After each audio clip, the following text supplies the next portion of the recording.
From the New York Times, I'm Sabrina Tavernisi, and this is The Daily.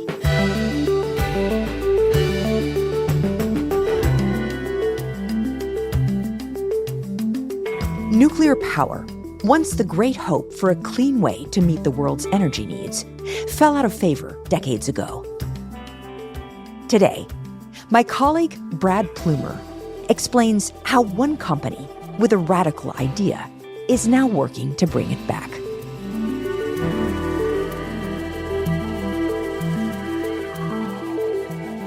It's Monday, July 29th. Brad, welcome to the show.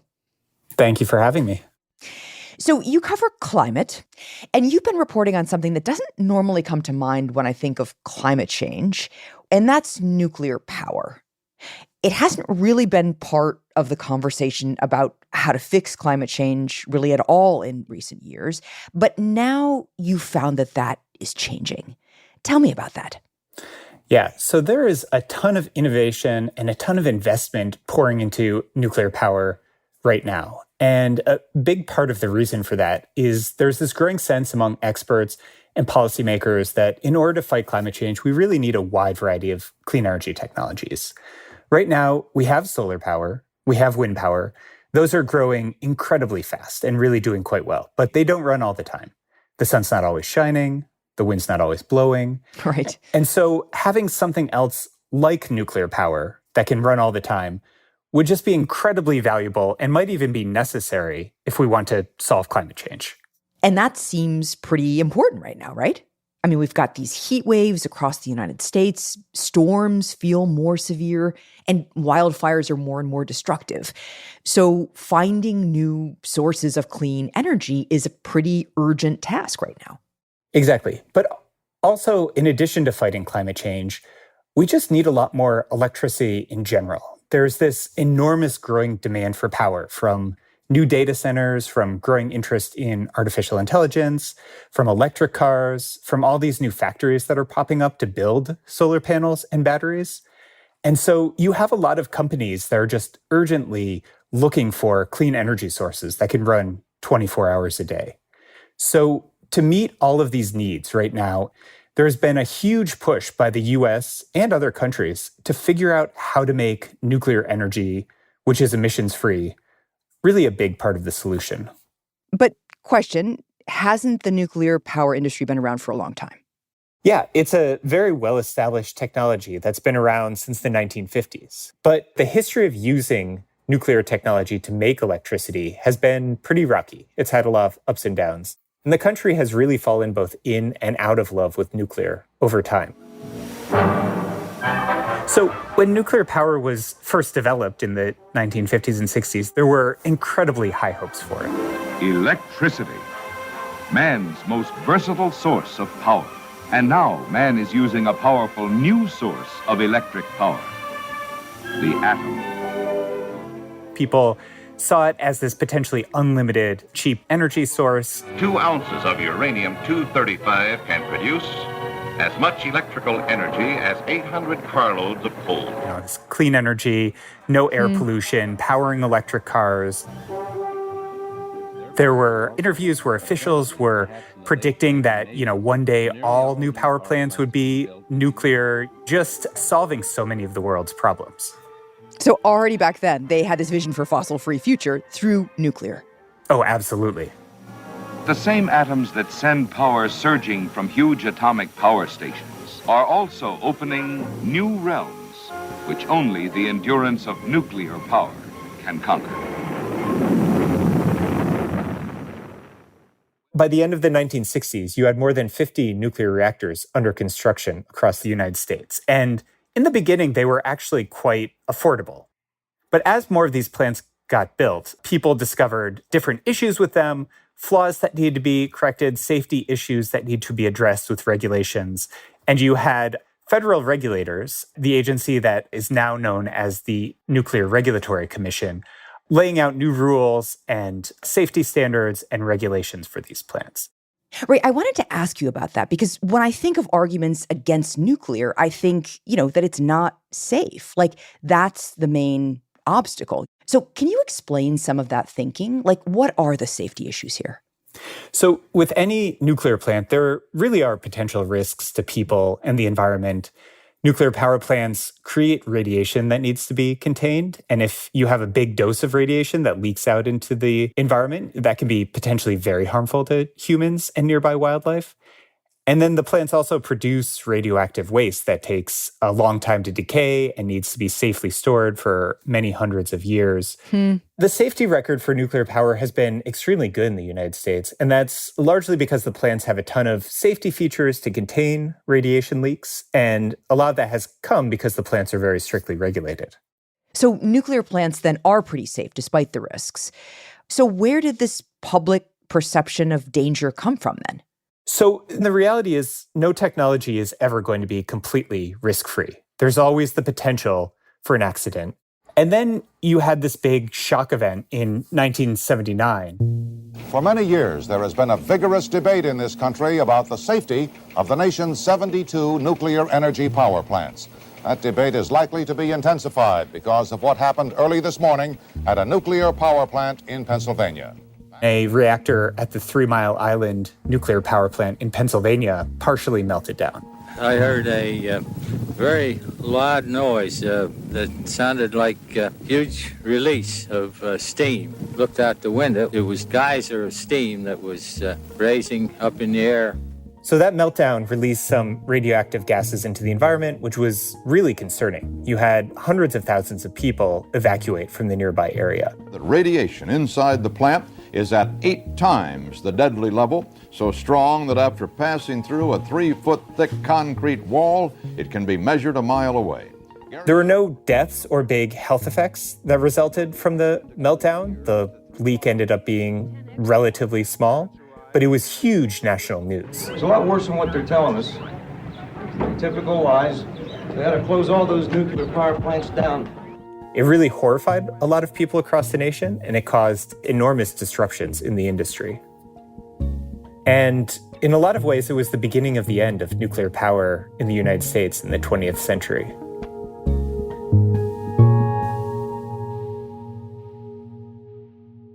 There were dozens of reactors still under construction at the time of 3 Mile Island, and suddenly they were all put on pause while regulators reviewed safety rules. They put in place a bunch of new, stricter regulations across the industry, everything from training staff to upgrading piping systems and fire equipment. Some projects ended up being delayed for 10 years, and the cost of building a nuclear power plant really went through the roof after that accident. In other words, after 3 Mile Island, there was, legitimately a concern about safety, and the regulations just piled on, and that made building new plants prohibitively expensive. That's right. You get a couple different explanations for what happened there. Some blame the industry for poorly managing projects, but you also get a lot of people who say that the Nuclear Regulatory Commission had piled on too many rules and driven up the cost of nuclear power. And you do get an argument about whether those regulations are reasonable. You might say, look, nuclear power is inherently dangerous. We should regulate as strictly as possible. There are others who point out that we have a bunch of different regulatory bodies in the US, like the FDA, that looks at drugs, and they tend to weigh the benefits with the risks of new technology. A lot of critics of the Nuclear Regulatory Commission say that it only focuses on the risks. And when you regulate like that, technologies can become unaffordable. Basically, utilities couldn't afford to take the financial risk of building a new plant anymore. They didn't know how long it would take. They didn't know how much it would cost. And they were scared off. Okay, so that explains how the hopes for nuclear power died. The potential for danger became big enough that simply making these plants became too expensive, too complicated, too unwieldy. And we basically stopped building them. But as we talked about earlier, the need for clean energy has grown enormously since then. So what is happening now? What's the state of nuclear energy in the US today?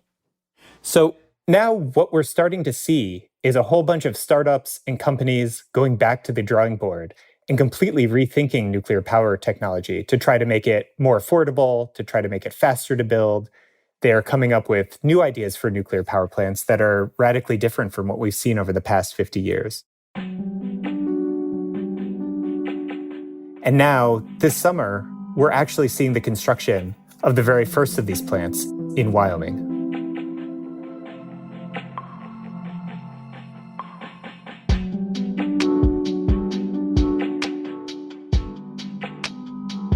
We'll be right back.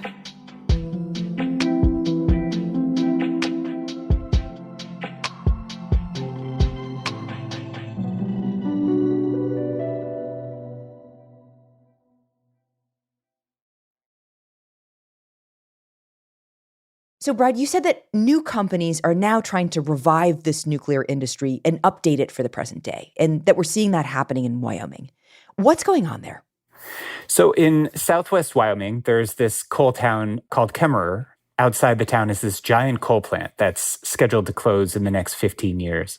And then just down the road, this startup called TerraPower has just begun construction on a nuclear power plant in June, which is the only nuclear power plant currently under construction in the United States. Thanks so much for joining us all here today for the groundbreaking of America's next nuclear power station, Kemmerer Unit 1. So I went to the groundbreaking for this plant, and Chris Levesque, the CEO of TerraPower, was there talking about how excited he was to finally start building this new plant.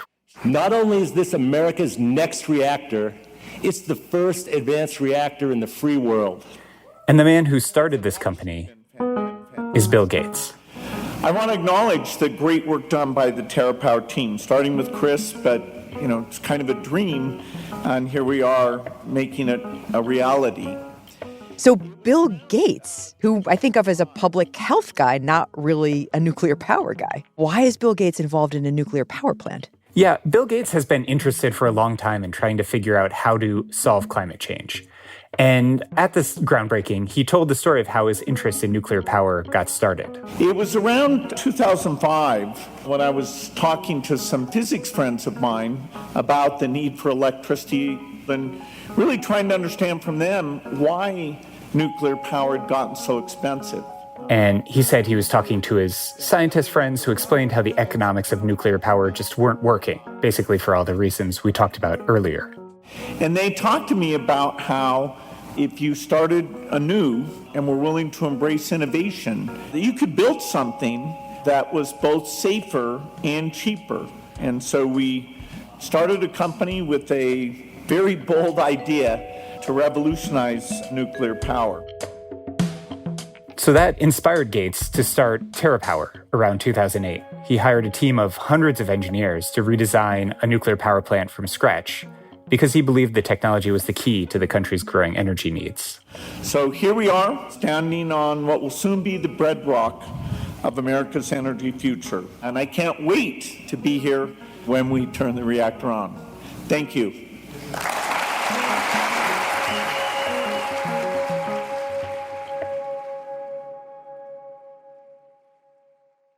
Okay, so what did they come up with?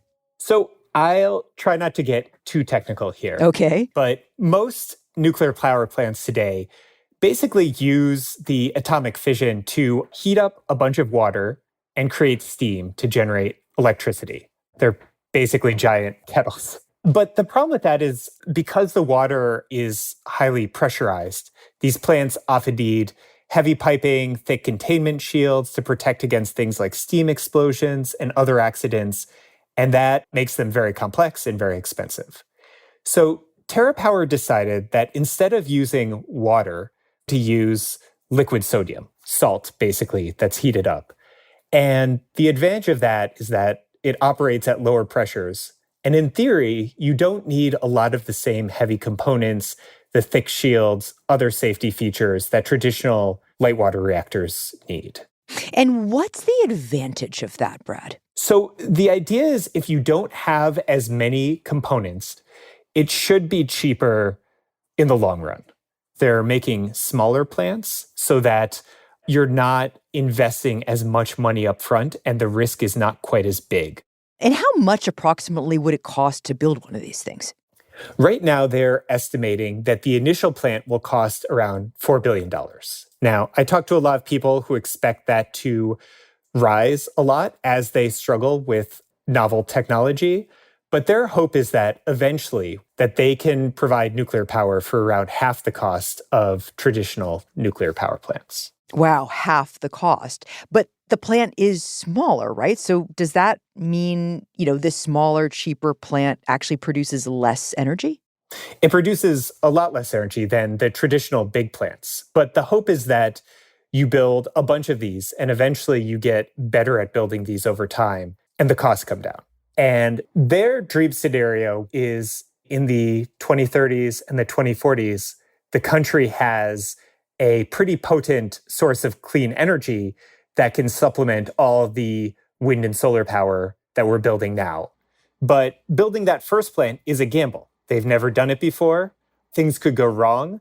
It could be more expensive than they thought. But one thing that's unique about TerraPower is that they have Bill Gates behind them, one of the world's wealthiest men, and he can afford to take that gamble on the first few plants. Right. You can afford to lose $2 billion if you're Bill Gates, right? That is more or less what he said. So for this first plant, he's already invested more than $1 billion of his own money into it. The Department of Energy has pledged up to about $2 billion. And then there are other private investors.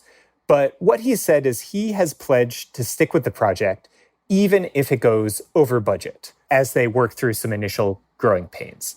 And that's pretty unique. There are a lot of electric utilities and power companies out there that have said, we'd love to have a nuclear power plant once you've figured out the technology and bring the costs down.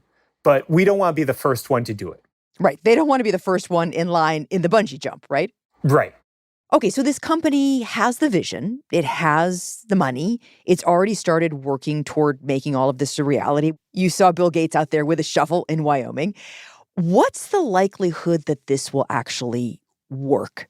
So they have to prove that they can build this plant, and it's going to be tough. There are a huge number of obstacles they face that are pretty daunting.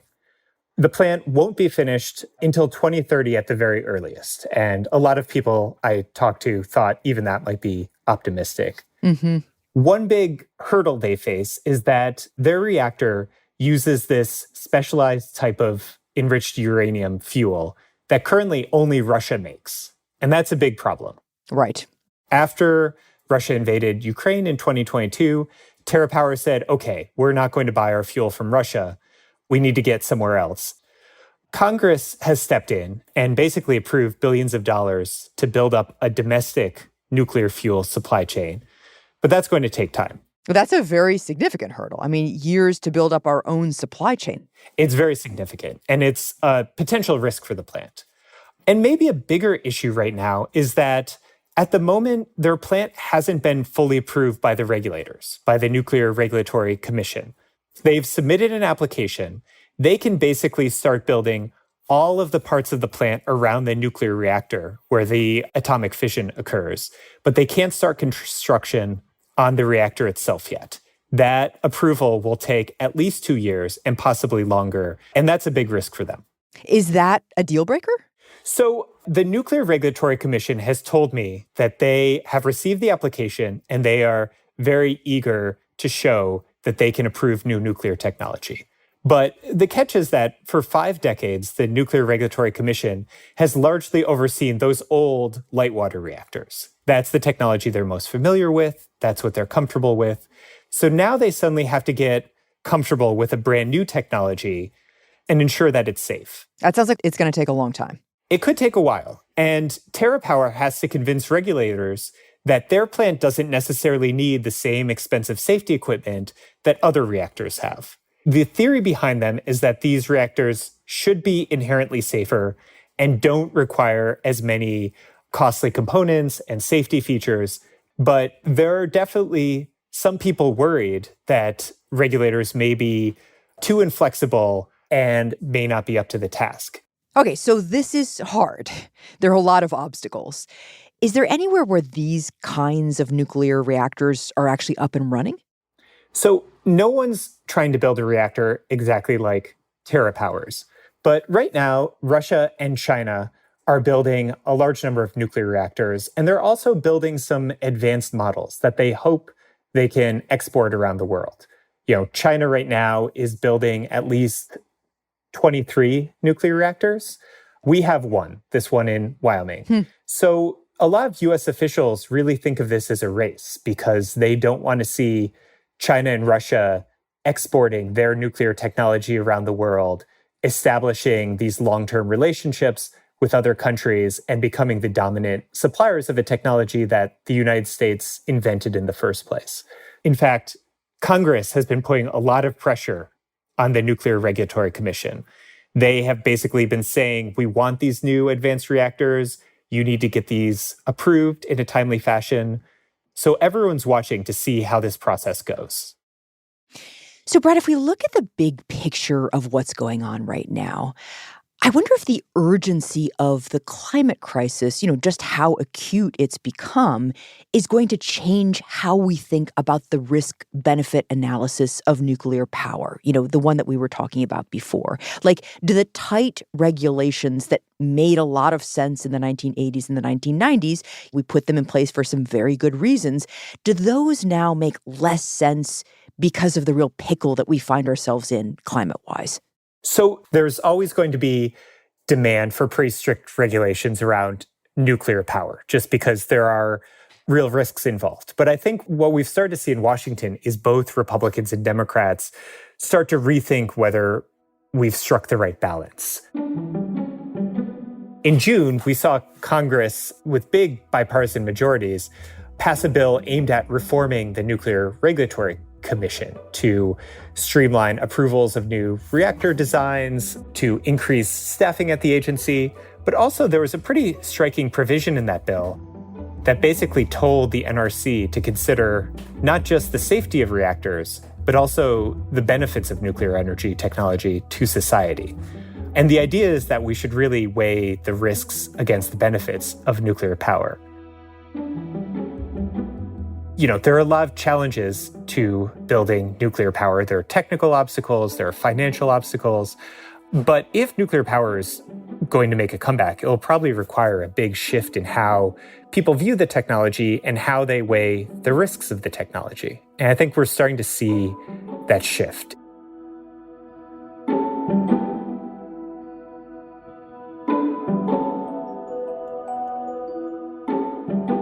Brad, thank you. Thank you so much.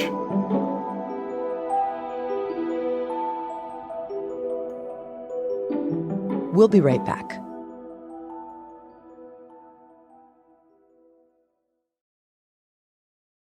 Here's what else you should know today. On Sunday, diplomats scrambled to contain hostilities between Israel and Lebanon after Israeli forces hit Lebanon with multiple strikes overnight in response to a deadly rocket attack on Thursday that hit a soccer field in an Israeli-controlled town. Israel blamed Hezbollah, an Iranian-backed Lebanese group, for the attack on the Druze Arab town of Majd al-Shams, which killed 12 people, most of them children. It was the deadliest assault on Israeli-controlled territory since Israel and Hezbollah began exchanging missile and rocket fire in October. The Israeli response appeared to stop short of a major escalation, but there were still fears that the fallout from the rocket launch would lead to all-out war. And the flame has been lit for the Paris Games. On Friday, the 33rd Olympic Games kicked off in Paris.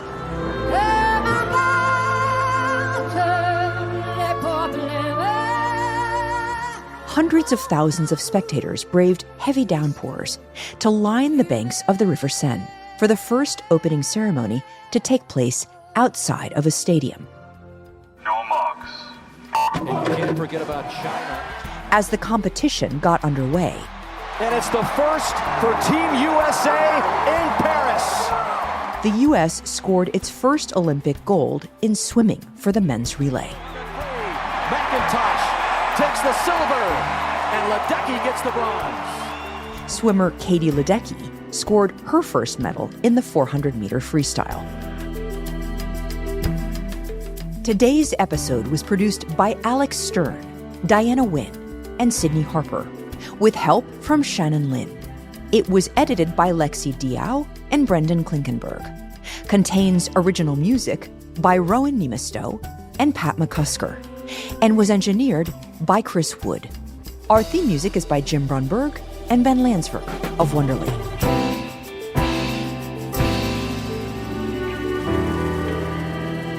That's it for The Daily. I'm Sabrina Tavernisi. See you tomorrow.